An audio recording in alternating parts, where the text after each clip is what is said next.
लोकत्रयैश्वर्य निदान वेणी तापत्रयोच्चाटन बद्ध वेणी धर्मार्थ कामा कलनैक वेणी श्रीमत् प्रयागे जयति त्रिवेणी। समय है महाकुंभ का, जो आयोजित हो रहा है त्रिवेणी स्थली प्रयागराज में, जो विख्यात है तीर्थराज के नाम से भी।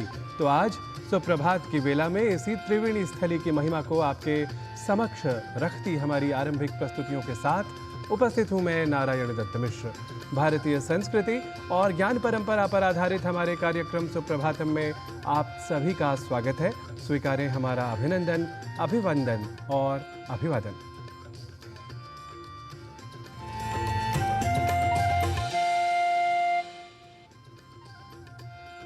माघ के इस पवित्र मास में महाकुंभ का आयोजन हो रहा है, पर इस पवित्र मास की आज है कौन सी तिथि, क्या है आज के वार व नक्षत्र, जान लेते हैं सुप्रभातम के आरंभिक प्रभाग आज के पंचांग के माध्यम से।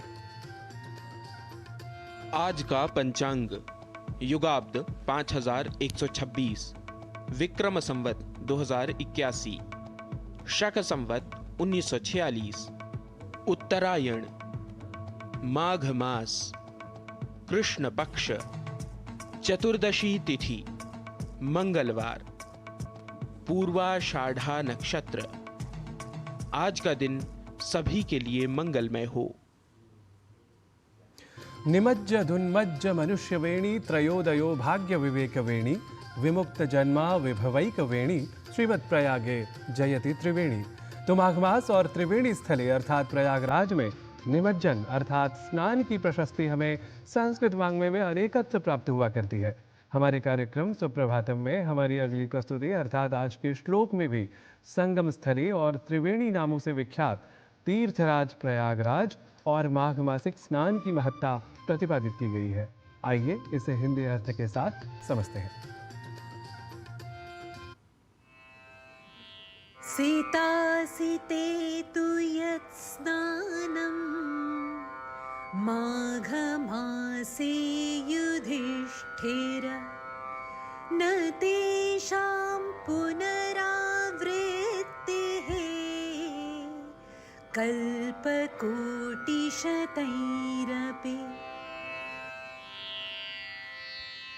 हे युधिष्ठिर, कुंभ के समय माघ मास में तीर्थराज प्रयाग में गंगा, यमुना एवं सरस्वती के संगम में जो स्नान करते हैं वह सैकड़ों कल्पों तक के लिए जन्मादि बंधन में नहीं फंसते।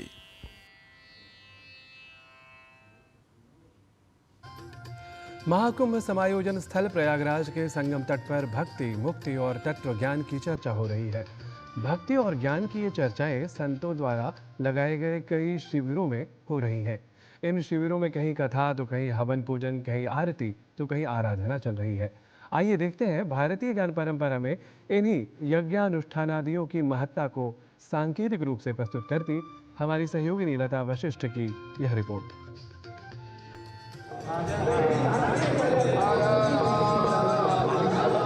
धर्म और आध्यात्म के महाकुंभ में भक्ति और भजन की गंगा भी बह रही है। महाकुंभ के विशाल आयोजन में देश के कोने कोने से आए साधु संतों के शिविर लगे हैं। इन शिविरों में भक्ति और ज्ञान के साथ हवन पूजन, आरती और आराधना भी लगातार जारी है। ऐसा ही एक शिविर है श्री गुरु कार्ष्णी कुंभ मेला शिविर। इस शिविर में देश के अलग अलग क्षेत्रों से आए विद्वान विश्व शांति के लिए अति रुद्र महायज्ञ का अनुष्ठान कर रहे हैं। सनातन संस्कृति, आस्था, धर्म और विश्वास के इस महापर्व में, महाकुंभ महोत्सव में जहां आपकी नजर जाएगी वहीं धर्म, अध्यात्म और संस्कृति की झलक आपको नजर आएगी। ये जो यज्ञ हो रहा है ये विश्व शांति के लिए और हमारे सनातन धर्म को जो है उत्थान के लिए यज्ञ किया जा रहा है, जिसमें बड़े बड़े विद्वान बाहर से लोग आए हुए हैं। कोई काशी से आया हुआ है, कोई महाराष्ट्र से आया हुआ है, कोई जो है दक्षिण से आए हुए हैं, कुछ लोग जो है वृंदावन से भी, मथुरा से आए हुए हैं। हम सब लोग मथुरा वृंदावन से आए हैं, जो कि सबका कल्याण हो और सुख शांति हो, इसलिए ये जो यज्ञ किया जा रहा है। श्री गुरु शरणानंद जी महाराज के सानिध्य में चल रहे इस शिविर में अलग अलग भगवान के मंदिर बनाए गए हैं, जिससे श्रद्धालु भगवान की पूजा अर्चना, ध्यान, जप, तप, उपासना आदि कर सकें। हमारे इस श्री गुरु काष्टी कुंभ मेला जो शिविर है, ये वृंदावन से गोकुल रमण रीति से जो है आए हुए हैं हम लोग, और इसके जो मूलधार हैं वो हमारे बड़े महाराज जी, जिनको बड़े महाराज जी बोलते हैं, जिनका नाम है श्री गुरु शरणानंद जी महाराज, परम पूज्य पाद है स्मरणीय। तो उनके ही सानिध्य में इतना बड़ा जो शिविर लगा हुआ है। सबसे बड़ा आकर्षण केंद्र जो है, यहाँ पर एक यज्ञ भी चल रहा है।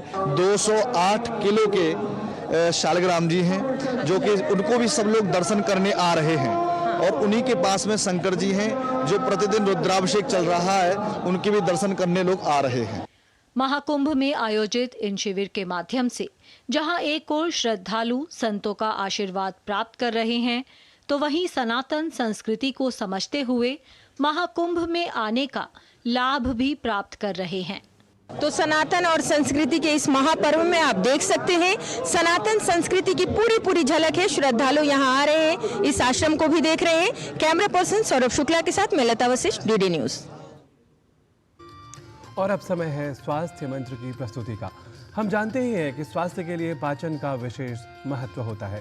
अगर आप लगातार खराब पाचन की समस्या से जूझने लगे तो जल्द ही आपको कुछ अन्य स्वास्थ्य समस्याओं का भी सामना करना पड़ता है। ऐसे में हम अपने पाचन तंत्र को दुरुस्त करने के लिए आइए समझ लेते हैं कि इस पाचन तंत्र को ठीक कैसे रखा जाए, और यह सब बता रही हैं हमारी सहयोगिनी किरण भारद्वाज अपनी इस विशेष रिपोर्ट के द्वारा।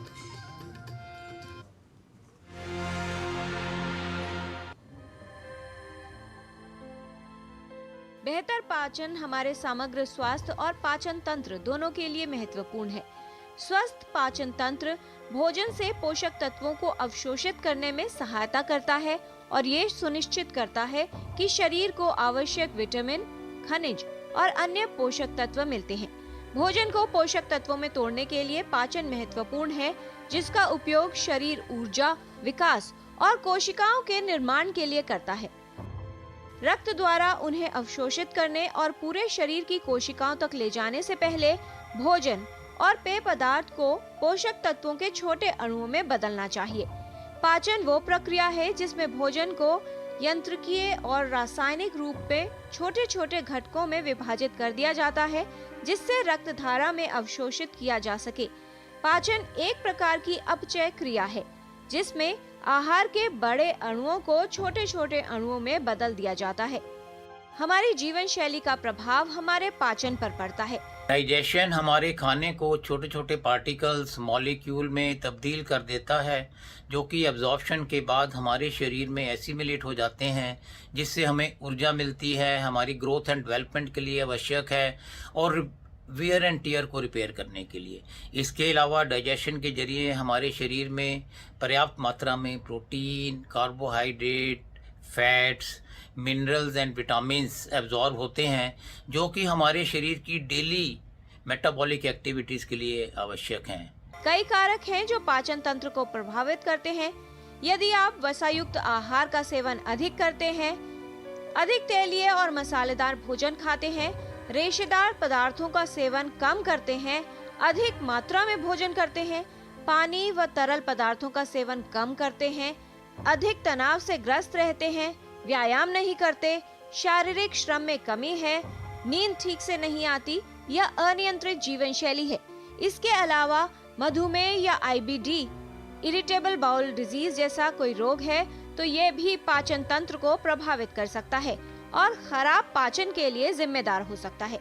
खराब डाइजेशन के साइन एंड सिम्टम हैं खाने के बाद गैस का बनना, ब्लोटिंग का रहना, इनडाइजेशन, कब्ज का रहना या बार बार लूज मोशंस का हो जाना। इसके अलावा शरीर में थकावट रहना, लो एनर्जी का रहना, सिर में भारीपन, सिर में दर्द रहना, नींद ठीक से ना आना। खराब डाइजेशन की वजह से स्किन एलर्जीज काफ़ी अधिक होती हैं और सबसे इम्पॉर्टेंट है, खराब खाने से फूड एलर्जी होने के चांसेस बहुत अधिक होते हैं। हमारा पाचन तंत्र ग्रहण किए गए भोजन और तरल को रसायन में परिवर्तित करता है और उसमें से पौष्टिक तत्वों को अलग कर उन्हें अवशोषित करता है, जिससे शरीर को ऊर्जा मिलती है। पाचन तंत्र में कई अंग होते हैं जिनके सहयोग से पाचन की प्रक्रिया पूर्ण होती है। पाचन की प्रक्रिया भोजन ग्रहण करने से शुरू होती है। खाना खाने के बाद भोजन की नली से होता हुआ पेट में पहुंचता है, फिर छोटी आंत में जहां पाचन की प्रक्रिया पूर्ण हो जाती है और बड़ी आंत से निष्कासन की प्रक्रिया शुरू हो जाती है। हम क्या खाते हैं, किस तरह से खाते हैं, इसका प्रभाव हमारे पाचन तंत्र पर पड़ता है।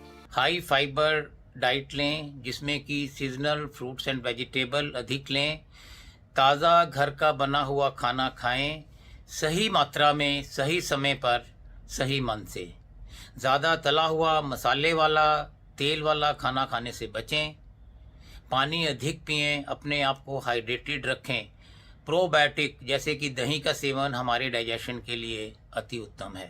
बाहर का तला हुआ, मसाले वाला खाना खाने से बचें, पर्टिकुलरली कटे हुए फल और सब्जियां। रेगुलर एक्सरसाइज करें, नींद पूरी लें, अपने आप को स्ट्रेस फ्री रखें। अल्कोहल और तंबाकू का सेवन ना करें।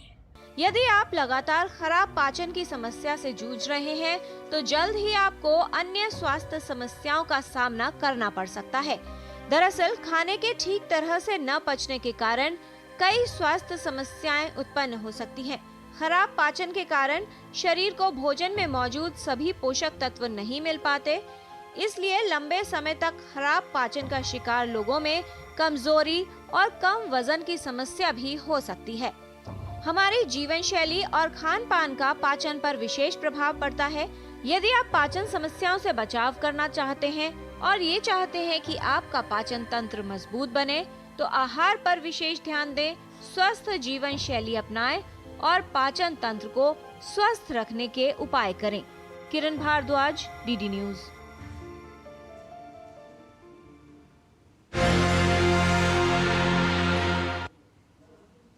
और सुप्रभातम में अभी समय हो गया है एक अल्प विराम लेने का। आप देखते रहिए डीडी न्यूज़। क्षमा करिएगा, अभी हम थोड़ी देर के बाद इस ब्रेक को लेंगे और अभी स्वास्थ्य मंत्र की ही बात को, इसी चर्चा को हम आगे बढ़ाते हैं योग के प्रभाग के माध्यम से। जैसा कि हम जानते हैं कि स्वस्थ रहने के लिए पाचन का ठीक होना अत्यावश्यक है और पाचन का यदि ठीक न होना हमारे शरीर में यदि उपलब्ध होता हो तो उसका प्रभाव स्वास्थ्य पर पड़ता है। तो आइए योग प्रभाग में जान लेते हैं कि कौन सी वे यौगिक क्रियाएं हैं जो पाचन तंत्र को स्वस्थ रखने में सहायक सिद्ध होती हैं।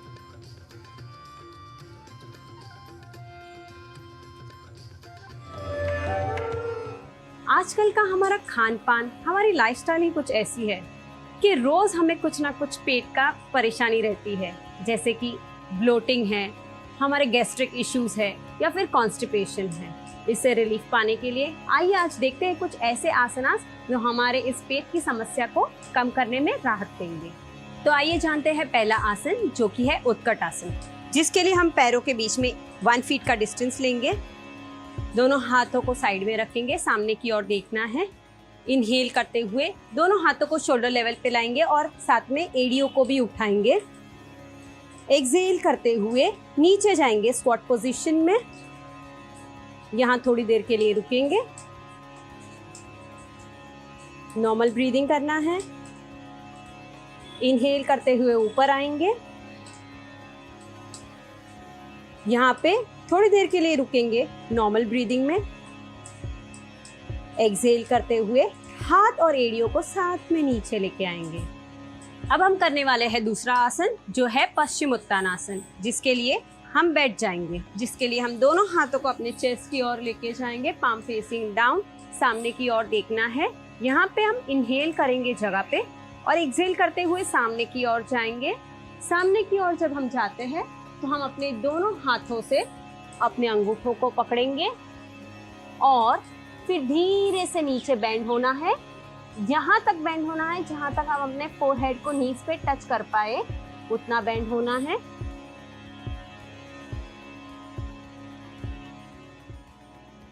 इनहेल करते हुए वापस ऊपर आएंगे। एक्सहेल करते हुए हाथों को नीचे ड्रॉप कर देंगे। तो आइए जानते हैं कुछ प्रैक्टिकल टिप्स हमारे योग गुरु डॉक्टर हंसा जी योगेंद्र से। नमस्कार। हमारा डाइजेशन सही स्थिति में रखें तो बहुत ही अच्छा रहता है। शरीर की ताकत बनी रहती है, एनर्जी बनी रहती है, सारे अवयव बहुत अच्छा काम करते हैं। डाइजेशन मेन चीज है। तो सवेरे उठ के अगर पेठा पेठे का जूस पी ले तो बहुत फायदा होगा, पूरी एलिमेंट्री कैनाल उससे सुधर जाएगी। दूसरा है बीट रूट। बीट रूट को अगर उबाल कर और उसको भी अगर खाया जाए तो बहुत फायदा करेगा। जरूरी है कि डाइजेशन सुधारने के लिए हम एक्टिविटी सही करें, थोड़ा चलना, हर आधे घंटे में, हर 1 घंटे में थोड़ा चलना, जिससे पेट सही रहेगा। खाना थोड़ा थोड़ा खाएं, एक साथ पेट भर के ना खाएं, तो उससे डाइजेशन बना रहेगा और ताकत भी बनी रहेगी। अच्छी नींद में डाइजेशन सेटल होता है, सब सुधारना होता है और इसीलिए अच्छी नींद लेना बहुत ज़रूरी है अगर डाइजेशन को इम्प्रूव करना हो। तो ये सारी बातों का ध्यान रखिए तो डाइजेशन अच्छा हो ही जाएगा और शरीर स्वस्थ ही रहेगा। नमस्कार। और सुप्रभातम में अभी समय हो चला है एक अल्प विराम लेने का। आप देखते रहिए डीडी न्यूज़, हम जल्दी ही लौटते हैं।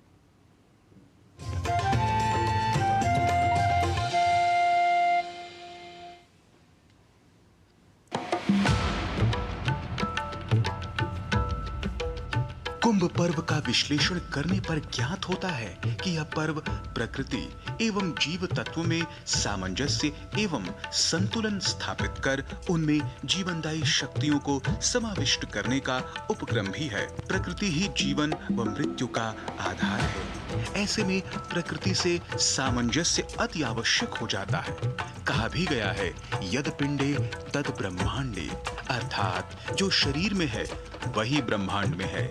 इसलिए ब्रह्मांड की शक्तियों के साथ पिंड कैसे सामंजस्य स्थापित करे, उसे जीवनदायी शक्तियां कैसे मिले, इसी रहस्य का पर्व है कुंभ। विभिन्न मतों, अभिमतों, मतांतरों के व्यावहारिक मंथन का पर्व है कुंभ। और इसी मंथन से निकलने वाला ज्ञान अमृत ही कुंभ पर्व का महाप्रसाद है।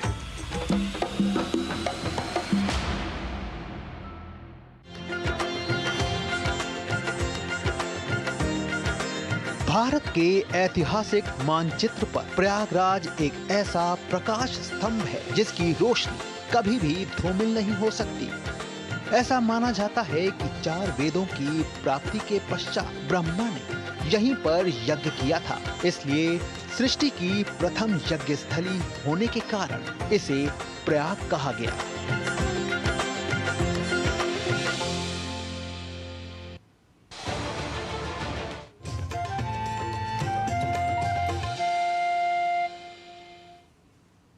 सुप्रभातम में पुनरपि आप सभी का स्वागत है। कई कार्य हमारे वश में नहीं होते, पर जहां हमारा वश है उस क्षेत्र से हमें अपना मुख नहीं मोड़ना चाहिए। जी हां, बात हो रही है अभ्यास के वश की, सामर्थ्य की। तो आइए अविलंब संस्कृत सीखने के अपने सामर्थ्य को आप सभी बढ़ाएं संस्कृत के अभ्यास कार्य के साथ।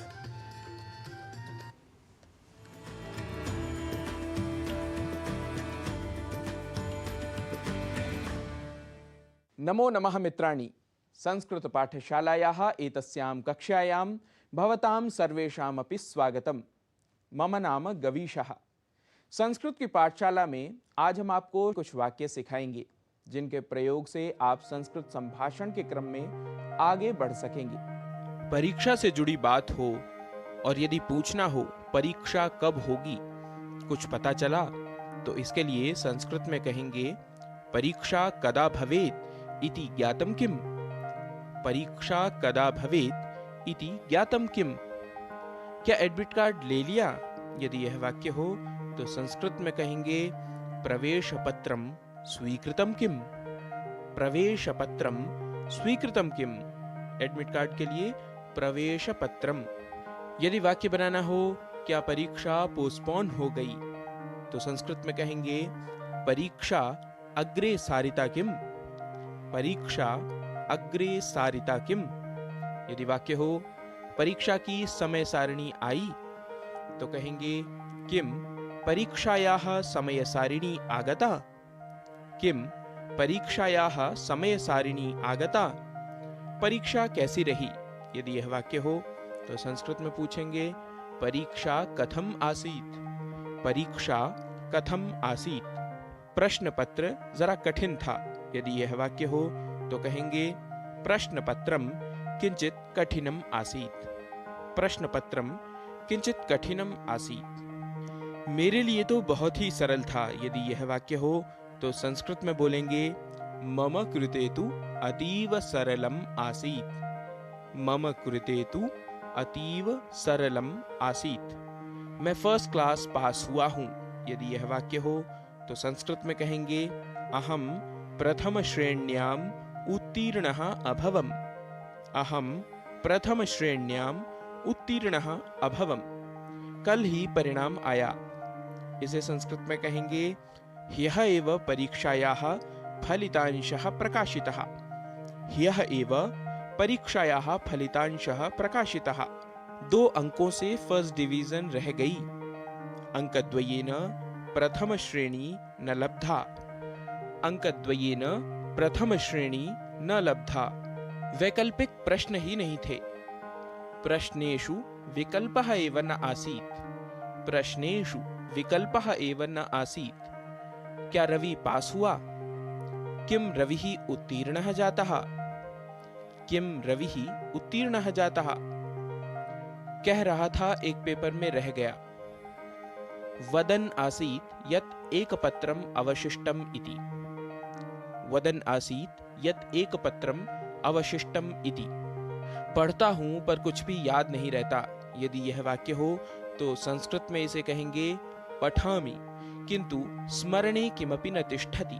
पठामि किंतु स्मरणे किमपि न तिष्ठति। 10 बार पढ़ा फिर भी याद नहीं रहा। यदि इसे संस्कृत में बोलना हो तो कहेंगे दशवारं पठितवान् तथापि न स्मृतवान्। दशवारं पठितवान् तथापि न स्मृतवान्। प्रायः सेकंड डिवीजन मिलेगी। प्रायशः द्वितीया श्रेणी लभ्येत। प्रायशः द्वितीया श्रेणी लभ्येत। हमारे सभी दोस्त पास हो गए हैं।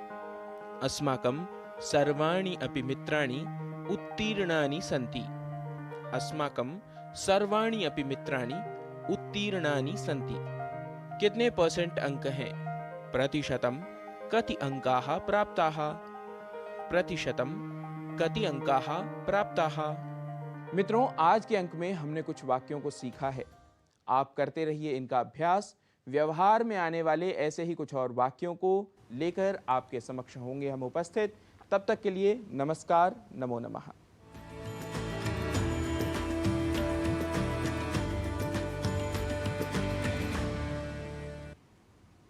सुप्रभातम में अब समय है एक रोचक वृत्त प्रस्तुति का। उत्तरी लखीमपुर में जीनियस अकादमी के 3 युवा छात्रों ने सड़क सुरक्षा बढ़ाने के लिए एक अभूतपूर्व उपकरण बनाया है। उत्तरी लखीमपुर के युवा आविष्कारकों ने चालकों के लिए एंटी स्लिपिंग सेंसर विकसित किया है। आइए देखते हैं यह उत्साहवर्धक रिपोर्ट।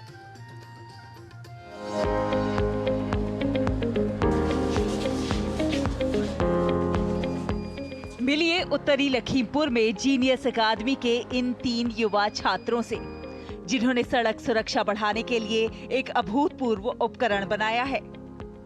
नवाचार, जिसे ड्राइवर के लिए एंटी स्लीपिंग सेंसर कहा जाता है।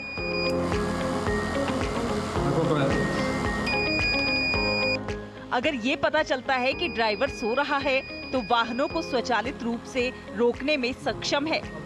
कक्षा 7 में पढ़ने वाले छात्रों देवार्थ बोरा, अंटू रंजन मोहंता और आयुष सोनोवाल ने बौद्धिक और तकनीकी नवाचार को प्रोत्साहित करने के लिए अपने स्कूल की पहल के हिस्से के रूप में इस उपकरण को विकसित किया है। ये उपकरण विशेष चश्मे से सुसज्जित है, जो चालक की आंखों की निगरानी करता है। यदि चालक की आंखें 4 सेकंड के लिए बंद रहती हैं, तो सेंसर सक्रिय हो जाता है। संभावित दुर्घटनाओं को रोकने के लिए वाहन को तुरंत रोक देता है। हमने ऐसा एक इन्वेंशन किया है जो अगर ड्राइवर लोगों को नींद आ जाए तो इंजन ऑटोमेटिकली कट ऑफ हो जाएगा। हमने इधर यूज किया है components Arduino Unos, motor drivers, DC motor gears, relay, ultrasonic sensor, infrared sensor इत्यादि कंपोनेंट्स यूज करके हमने एक ऐसा सिस्टम बनाया है जो अगर ड्राइवर लोगों को नींद आ जाए तो इंफ्रारेड सेंसर सेंस करेगा और वो डाटा आर्डिनो यूनो को भेजेगा। तब आर्डिनो यूनो रिले को कमांड देगा कि all engine cut off. Lakhimpur के एक प्रमुख निजी संस्थान जीनियस एकेडमी के छात्रों का ये नवाचार शैक्षिक और सांस्कृतिक उत्कृष्टता को बढ़ावा देने के लिए स्कूल के चल रहे प्रयासों के अनुरूप है। शिक्षक और स्थानीय निवासी छात्रों की इस उपलब्धि पर गौरवान्वित हैं और इसे सुरक्षा प्रौद्योगिकी को आगे बढ़ाने की दिशा में एक प्रेरणादायक कदम मानते हैं। असम से ब्यूरो रिपोर्ट, डीडी न्यूज।